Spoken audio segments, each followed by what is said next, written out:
projet vise à s'engager directement avec des parties prenantes locales, nationales et internationales et des dirigeants communautaires impliqués dans le travail sur des questions de jeunesse, de genre et d'emploi décent. Monsieur le ministre, monsieur le gouverneur. L'objectif est d'influencer directement la politique de l'emploi pour la rendre plus équitable en matière de genre et sensibiliser aux difficultés auxquelles sont confrontées les jeunes femmes engagées dans l'EFTP. Le projet GenDup est né en fait de recherches précédentes et de certaines interrogations qu'on a eues, notamment en se posant la question pourquoi, quelles sont les barrières qui empêchent les jeunes femmes d'avoir accès à un emploi décent, alors que beaucoup ont des formations professionnelles de qualité. Donc on a créé ce projet avec un triple objectif. Le premier, un objectif de compréhension, savoir pourquoi et comprendre quelles sont ces barrières. Un deuxième objectif qui était beaucoup plus pratique, qui est de voir avec les centres de formation professionnelle et les ONG comment on peut améliorer ce passage de la formation professionnelle à l'emploi. Et puis un troisième objectif avec les politiques, de voir comment est-ce qu'on peut promouvoir au sein des politiques le passage vers l'emploi décent.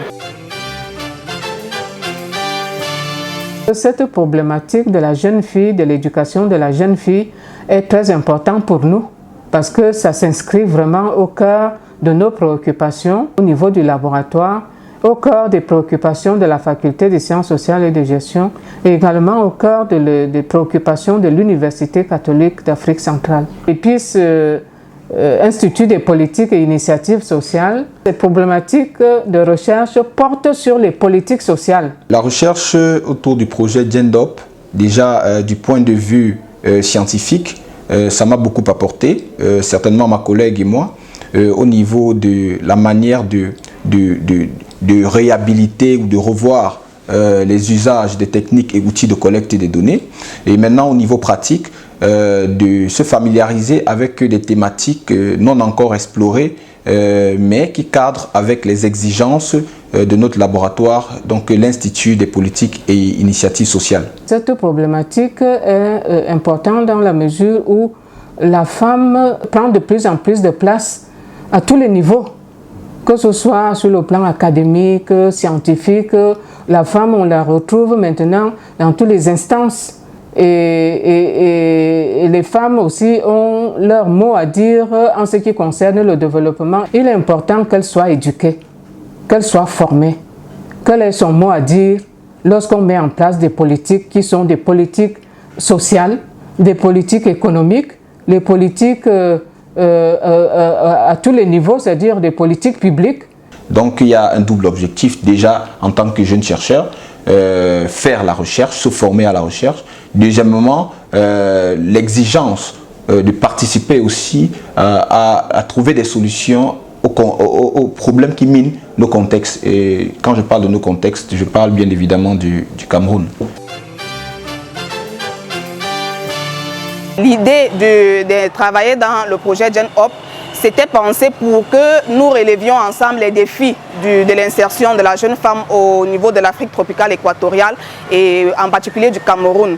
Donc dans ce projet GenDup, le bureau ensemble avait pour rôle de suivre le processus de recherche du travail à développer et à la fin, au final, il était question de voir, de mesurer l'ampleur de la tâche qui nous est assignée dans la recherche de financement pour aider à cette couche vulnérable qui est la jeunesse et surtout la jeune fille en particulier. Déjà, ce que fait Don Bosco est très important. C'est-à-dire tout le monde sait que c'est une spécialité de Don Bosco. Et il y a aussi les centres que les sœurs Marie Auxiliatrices dirigent en ce moment. Et ce sont des centres très importants et qui fonctionnent très bien. Pour nous, Salésiens de Don Bosco, c'est aussi ça notre travail à nous. Accompagner les jeunes, connaître la famille et voir à quel niveau se trouvent peut-être les obstacles et les difficultés aussi. Pour vocation, nous sommes appelés à éduquer la jeune femme. et faire une recherche sur la formation des jeunes filles et des femmes. Cela nous concerne à la première personne parce que nous visons l'autonomisation de ces femmes pour qu'elles soient celles qui, par leur travail, peuvent acquérir une très grande liberté et éduquer à leur tour les enfants au sens du travail bien fait, à la responsabilité et même à la joie de pouvoir gagner sa vie à la sueur de son front. Mon intention à moi était de faire en sorte que je découvre davantage les vraies réalités ici à Ebolova, surtout en ce qui concerne l'insertion des jeunes filles, parce que ça a toujours été un grand problème. Mais avec ce projet, on a vite compris qu'il y a des problèmes qui sont vraiment très très sérieux qu'on doit suivre à la lettre pour pouvoir aider les jeunes filles. Parce que quelquefois on les accueille seulement à l'école. Avec ce projet, nous avons découvert que si vraiment on veut accompagner une jeune fille, il faut faire aussi un pas vers la famille pour mieux comprendre comment est-ce que la personne vit. Parce qu'il y a certaines réalités qui sortent au niveau psychologique qu'on ne maîtrise pas. Mais ce projet nous a permis de comprendre que quand on accompagne, il faut aller jusqu'aux sources pour mieux comprendre la personne. On a décidé de ne pas faire la recherche nous-mêmes, mais de travailler à travers des jeunes chercheuses. Et lors de nos premiers entretiens ici au Cameroun, on a choisi 6 jeunes chercheuses, en fait 6 personnes qui avaient été formées professionnellement ici dans les instituts de Don Bosco et qui malheureusement n'avaient pas encore trouvé un travail décent. Et dès lors, on les a accompagnées pendant un peu plus d'1 an. On les a formées au principe de la recherche pour qu'elles puissent elles-mêmes mener des entretiens, mener des discussions de groupe et ainsi on a pu avec elles les suivre et comprendre un petit peu mieux la problématique qui nous intéressait. Il était question ici de suivre ces jeunes filles, de jouer auprès d'elles le rôle de maman, de conseillère et de tout ce que ça peut comporter. Car ces jeunes filles n'étaient pas des jeunes filles comme toutes les autres, c'était aussi des jeunes filles maman. Le mentorat, c'est le suivi et l'accompagnement en même temps des personnes qui en ont besoin. Vu la charge que j'ai, la recherche ça m'a galvanisée à être la femme active que je suis maintenant. La recherche m'a appris plusieurs choses. La première, c'est sur moi-même. Comment aborder l'échec, me surpasser, pouvoir aller vers les autres, avoir la capacité d'aller vers un chef d'entreprise, d'initier une conversation, capter son attention et retenir ce qu'il a à dire. Ça m'a galvanisée parce que pendant cette recherche, on a été à l'écoute de d'autres jeunes femmes comme nous, à savoir les situations ou les cas que les autres gèrent ou comment les autres se battent dans la vie. Ça m'a vraiment poussée à ne plus rester à la maison les bras croisés ou alors à ne plus choisir les emplois si je dois joindre les deux bouts. À voir ce qu'elle traversait, ce qu'elle vivait, il y avait des moments où on avait envie de se mettre dans leur peau pour résoudre facilement le problème. Mais à des moments aussi, ce n'était pas tout à fait facile parce qu'elle n'était pas toujours prête à écouter. Et elle n'écoutait pas parce qu'elle ne voulait pas, mais parce qu'elles étaient découragées. Découragées à cause de la difficulté, découragées à cause des multiples recherches qui n'aboutissaient pas. La recherche a changé plein de choses chez moi. Déjà, j'ai repris confiance en moi. Je peux dire que la recherche m'a appris à avoir un peu plus de rigueur dans ce que je fais, avoir un peu plus de diligence. C'est-à-dire que commencer une chose, entamer une chose et la terminer. Du centre, nous avons les filles qui font la menuiserie, plutôt la mécanique, la soudure, la maintenance audiovisuelle, qui avant c'était des métiers qui étaient destinés aux hommes. Mais aujourd'hui, on voit que même les filles, les femmes s'intéressent aussi à ce genre de métiers.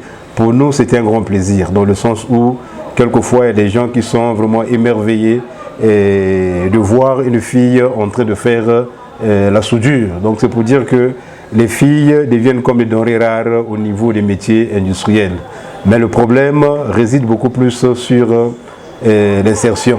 Comment faire pour les aider. Mais au niveau du centre de formation professionnelle Don Bosco, nous avons déjà une force, c'est que nous appelons le bureau d'insertion et d'emploi. D'ailleurs, c'est un bureau qui est là, qui réfléchit, c'est le poumon de l'école. Et d'ailleurs, même vous allez voir que c'est le plus beau bureau que nous avons ici au niveau de l'Institut technique Don Bosco de Boloa, parce qu'ils doivent avoir toutes les conditions nécessaires pour bien faire leur travail. Nous, par exemple, nous réfléchissons sur les thématiques, les référentiels, tout ça. Mais ce bureau réfléchit sur, après la formation, qu'est-ce que les jeunes vont devenir, et aussi sur le partenariat. Parce que moi, je me dis toujours, une école technique qui n'a pas de partenaire, c'est comme une voiture sans carburant. Le travail décent, non seulement c'est un gain qui peut aider la femme à être autonome et à être heureuse dans ce qu'elle fait, mais c'est d'abord lui permettre de se retrouver elle-même. Quand on va voir dans le résultat des analyses qui n'est pas toujours aisé, on constate effectivement que dans ce processus, plus de 80% des personnes qui sont formées travaillent entre guillemets en auto-emploi.